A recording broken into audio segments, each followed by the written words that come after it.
Mana qoplarda 5 ta qopga tajriba uchun 2 tadan ekdim. Boshqalariga bir donadan katta kartoshka qo'ydim, rossiyskiy kartoshka. Endi hosilni ko'ramiz. 2 ta qo'yganimiz qanday chiqadi, bittasi qanday chiqadi. Yaxshilab begomizga ko'm tashyapmiz ustini. Bu ham bir tajriba qilib ko'ramiz qanday bo'lar ekan qopga. Yaxshi bo'lsa yana ko'proq ekamiz. Begomizdan ko'proq soldik, chirindi. Bu chirindi necha yillik o'tinlarning joyida eng kuchli bo'ladi. Bog'ning joyi kuchli bo'ladi, o'tinning joyi kuchli bo'ladi. Eng yaxshi o'g'it bo'ladi, o'tim chiqmaydi. Mana katta bitta kartoshka yog'i.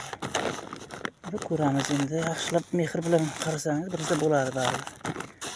Qaramasa hech narsa bo'lmaydi.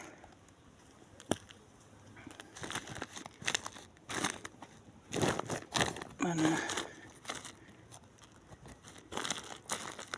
rosta chirigan qop, qora begomiz ikkalasi bir o'xshash chirindi.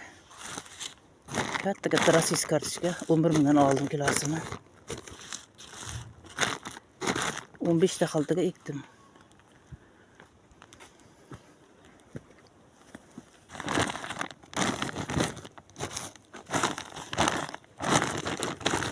Agaratga eksak bo'lar, agaratda bog'imiz bor. Bu tomon o't bo'yatibdi u yerda. Ek bo'lmaydi ekan.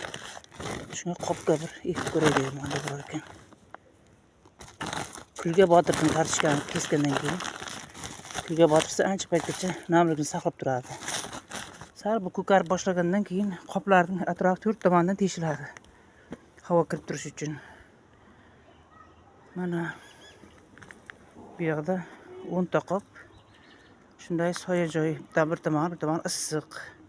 Qopning ham qozoq undiki, mustahkam yaxshi qop. Issiqqa ham yaxshi deydigani bu. Endi nasib bo'lsa ko'karib chiqqandan keyin video olib ko'rsatib turaman sizlarga. Pishgandan keyin qozitganda ham bitta video olaman. Qanday bo'lishini sizlar ham ko'rasizlar.